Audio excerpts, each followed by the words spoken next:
Ladies and gentlemen, I have finally broken out of copyright prison. Feels good to be finally back and talking about One Piece. I can't lie, I'm still a little nervous I'm gonna get hit a third time. But for the time being, I could post videos again, and as long as I could keep doing that, I'm gonna keep bringing you guys some dope One Piece content. With that being said, now that I'm back, I have one goal in particular that we have to accomplish, and that is grind our way up to 100,000 subscribers. AKA 100 King Pirates crew members, that way we can get verified on YouTube, get the check mark, and hopefully have some respect on our name. So listen, if you're not yet part of the crew, please do subscribe and join us on this adventure and help protect us from future copyright bullshit. Also, make sure you guys subscribe to my second channel, I'm D Weeb. I'm definitely gonna be diversifying my content, probably starting this week. But let's get into the video today, and today we're gonna be talking about Luffy's eventual comeback against Kaido. I felt like that was the perfect subject to talk about. And sorry, anime onlys, there's gonna be spoilers in this one, but I gotta talk about the One Piece manga. My last chapter review was for 10/13. It was like 4 or 5 weeks ago. The next video I'm gonna try to avoid spoilers, but for this video we're gonna be talking about the manga and everything that's happened. Specifically how exactly Luffy is gonna make his comeback against Kaido and how he might perfect his Haki while doing so. But first, let's just do a quick recap, because last time you guys saw me talk about the chapter was 10/13,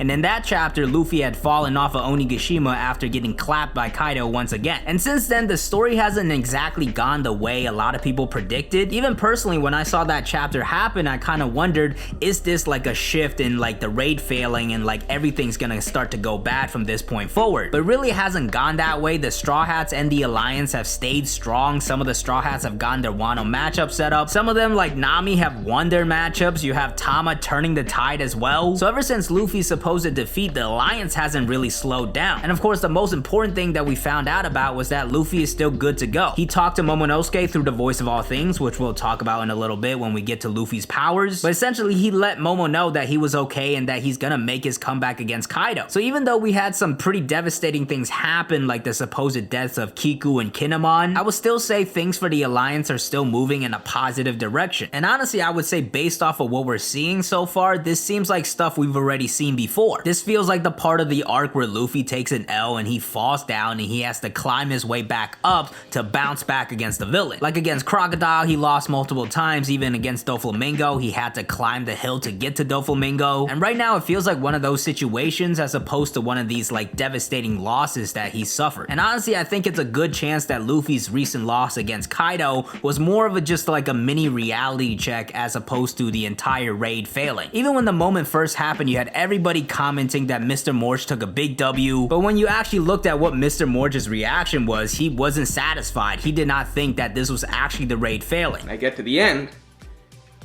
and imagine my disappointment when I find out that this is what you guys were all gassing up. This is what you believe is the raid failing.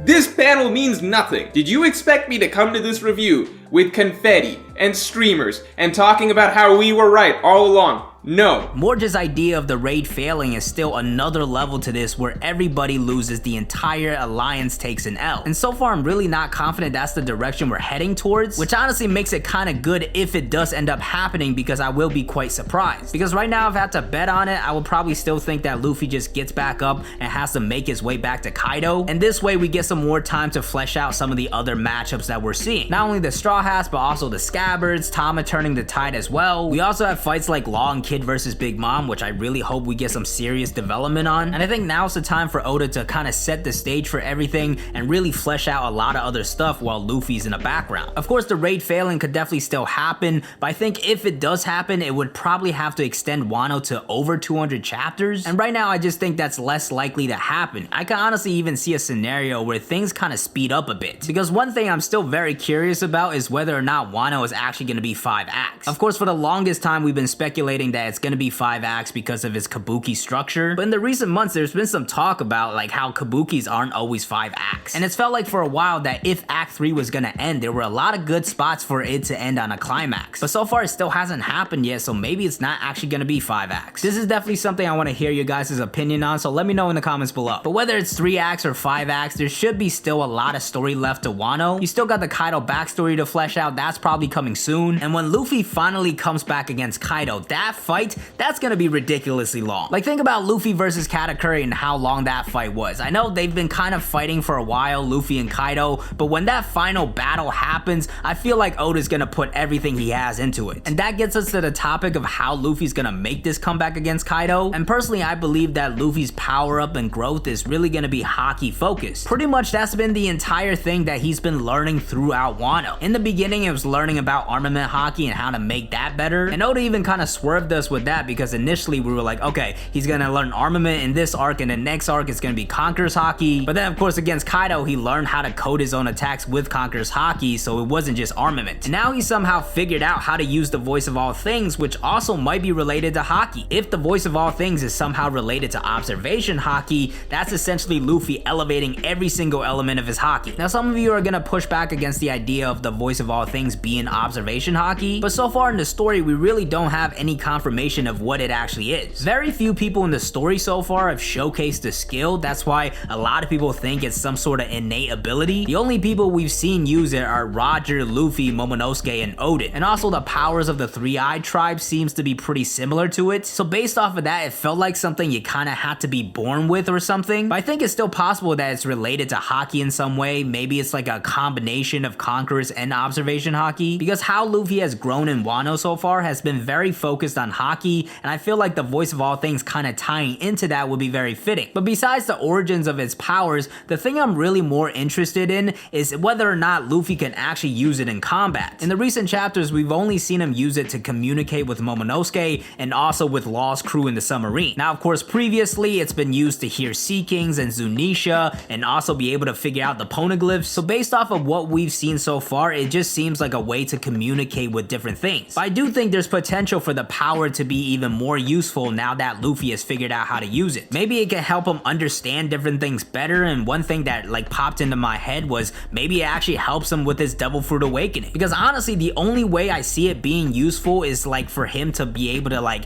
understand things better, to figure things out. So it's possible that with this power somehow he can like understand his environment better, and maybe he can like use his Devil Fruit powers to kind of manipulate his environment. I know that's kind of a wild theory, but that's really the only thing I could think of in terms of combat uses. It could still be very possible that it's just going to be useful for some endgame things, like when they get to Laugh Tale and find like another poneglyph or something like that. But even besides that, when Luffy finally comes back against Kaido, we need to see how he uses his Devil Fruit powers with his mastery of Haki. We still haven't seen Gear 4th combined with Advanced Conqueror's Haki and how powerful that could be. I think Oda only showed us Luffy using that power in base form for a reason, so that way when Luffy comes back, he still kind of has that up his sleeve. Maybe not as the way to defeat Kaido, but even as a way to kind of even the playing fields for the time being. So I think when Luffy finally comes back against Kaido, that's really the first thing to kind of help him in that fight. Hopefully we'll get more explanation on it as well, like is Luffy combining his armament Haki and Conqueror's Haki? Because if he's only using the powers of Conqueror's Haki, it almost renders armament Haki kind of useless. And that would kind of suck, especially after he learned so much about armament Haki with Hyogoro. So in like the beginning of his comeback fight against Kaido, I still see Luffy kind of figuring things out and struggling a little bit. I think he's gonna need to be pushed to the brink even more to really figure out the next power up, which I think is probably fully mastering Advanced Conqueror's Haki. And maybe not just Conqueror's Haki, but like every single element of Haki in general. Because previously we thought he understood the most advanced levels of Haki and like really stepped up to that level, but then he just got clapped by Kaido, so clearly there's more that he has to learn. The one thing we've still yet to see is Luffy splitting the skies like Kaido versus Big Mom or Whitebeard versus Shanks. I think that level of Conqueror's Haki is probably the next level that Luffy has to reach, and ultimately I think him mastering that is really gonna be the answer to defeating Kaido. Like I mentioned earlier, Luffy's development in Wano so far has really been focused in on Haki, and for Kaido his main thing is durability, so Luffy's gonna need that power to break through that. And as far as Devil Fruit powers go, we really haven't seen Luffy kind of work on it at all in this arc. I know like Gear 2nd and Gear 3rd felt like kind of out of nowhere, but this would kind of be even more so. He really even hasn't mastered like the flaws of Gear 4th with that time limit. So honestly, I still want to see more out of Gear 4th. Is there a base form of Tank Man?